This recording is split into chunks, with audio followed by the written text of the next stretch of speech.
तो बेटा चलिए, आप जो हमारा जो नेक्स्ट टॉपिक था इसमें हम पढ़ेंगे difference between share capital and debenture capital. पहले आप याद रखिए, चाहे हम शेयर की बात करते हैं चाहे हम डिबेंचर की बात करते हैं, तो कंपनी के लिए ये दोनों लायबिलिटी ही है, और वो भी लॉन्ग टर्म। यानी for a company, whether you talk of share capital, whether you talk of debenture capital, both are liabilities and both are long term fixed liabilities, we call it, right? But here we are interested to know how we differentiate between the two. Obviously, on grounds of similarity, both are liability and long term liability, but there are certain differences which we have to keep in mind, because our next topic is ahead, where such differences would be very much helpful. So what is a share capital? I have identified 6 differences. 1, 2, 3, 4, 5 and 6.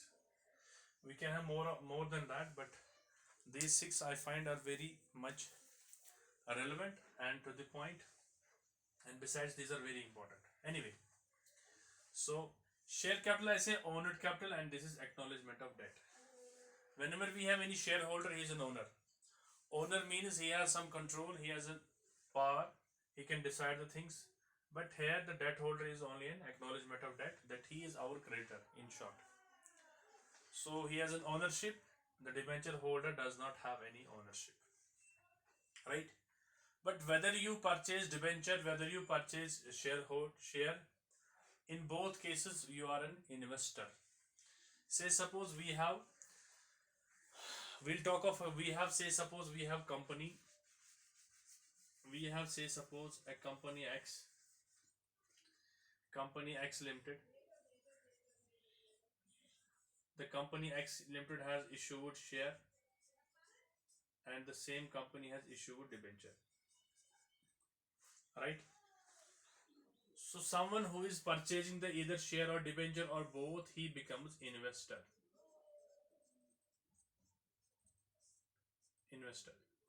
And if someone is investing in X Limited company, so he becomes an investor. So moment he is becoming an investor, he expects something from his investment. जो ही किसी ने invest किया, चाहे share में invest किया या किया debenture में, तो वो तो चाहेगा ही कि वो तो कुछ कमाए. शेयर होल्डर्स वी पे, they receive dividend. Share holders को डिविडेंड मिलता है और इंटरेस्ट मिलता है डिबेंचर वालों को. यानी जो ही आपने देखा कि इन्वेस्टर इज रिसीविंग इंटरेस्ट, उसका माना यह हो गया वो तो ओनर नहीं है, उसने डिबेंचर खरीदा होगा प्रोबेबली, और अगर किसी ने शेयर खरीदा होगा, we are paying him dividend. Third point is very important. मैंने यहाँ लिखा कि जो शेयर वाला होता है, शेयर होल्डर होता है, rate of dividend is based on the amount of divisible profit. That is very important. And policy by the BOD, board of directors. In this case I right the rate is fixed. यानी share holders को कितना dividend मिलना है, ये तो board of directors की description है, वो फैसला क्या लेंगे, उनकी पॉलिसी क्या होगी. डिविडेंड तो इनको मिल भी सकता है या रिटेन भी हो सकता है, लेकिन नॉर्मली इन बंदों को पता ही नहीं होता है कितनी परसेंटेज के साथ इनको मिलेगा. तो बोर्ड ऑफ डायरेक्टर्स फैसला करते हैं कि हमें कितना डिविडेंड देना है. लेकिन डेट होल्डर्स को पहले ही पता है कि हमें इंटरेस्ट कितना मिलने वाला है, because the interest rate is fixed. यहाँ पे मैंने लिखा है rate is fixed. It means debenture वालों को जो इंटरेस्ट मिलता है, that's fixed. They know in advance how much they are expecting. यहाँ it's again a discretionary profit, we also call it, because it's a decision of board of directors. They have certain policies. On the basis of that, they will decide how much to pay, how much not to pay. Anyway, so fourth point is charge against profit and loss appropriation. Appropriation, you know that after profit and loss account we make appropriation. Appropriations in generally we say that is an extension of profit. Yani you are dividing the profit in a appropriate parts. Here we say it is charge against profit and loss. यानी अभी आपने profit and loss निकाला ही नहीं है, यानी अभी आपको profit and loss निकालना है. सबसे पहले ही आपको इंटरेस्ट डिसाइड करना है कि इंटरेस्ट कितना काटना है. यहाँ तो आपको प्रॉफिट डिसाइड हो गया है, प्रॉफिट कितना है, उसके बाद आप अप्रोप्रिएशन करते हो, तो वो आता है शेयर कैपिटल में. Fifth point is in share capital you have voting right. Obviously जब आप मालिक हो तो फैसले के हक भी आपको है। जब आप मालिक बने हो तो फैसला आप ही को करना है, वोटिंग राइट आपको है। यहाँ मैंने लिखा नो वोटिंग राइट। ये तो क्रेडिटर है जिसको हमने टू हुम वी ओ, ये तो हम उसके कर्जदार हैं, हमने इससे पैसा लिया है, तो इसको कोई वोटिंग राइट नहीं है, right. Sixth point, I said that at liquidation, share capital has turn of payment after meeting all outside liabilities.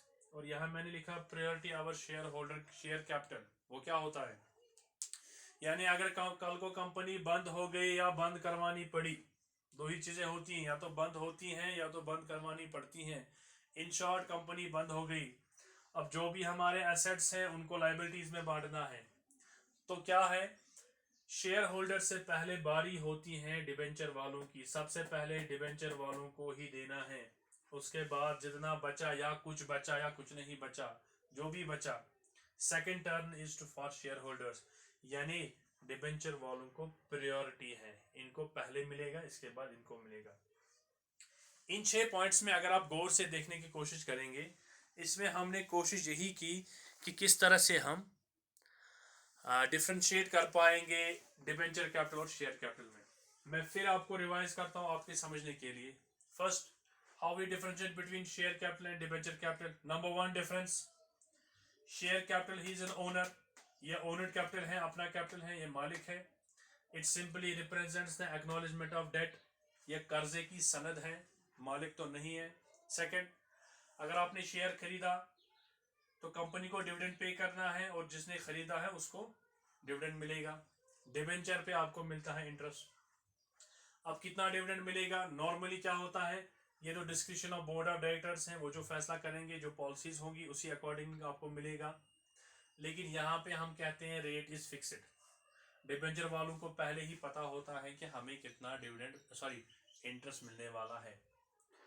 Fourth point, it is charge against appropriation. ये तो प्रॉफिट, जब हम डिविडेंड की बात करते हैं सबसे पहले हमें प्रॉफिट होना चाहिए, उसके बाद ये सारे काम होते हैं, तो इसलिए ये अप्रोप्रिएशन अकाउंट में आता है। लेकिन ये तो charge against profit and loss account, ये तो प्रॉफिट एंड लॉस से ही हमें चार्ज करना है, यानी सबसे पहले टर्न इसकी है, सेकंड टर्न इसकी आती है। Then we said voting right, obviously जब शेयर होल्डर है तो मालिक है, उसको वोटिंग हक है।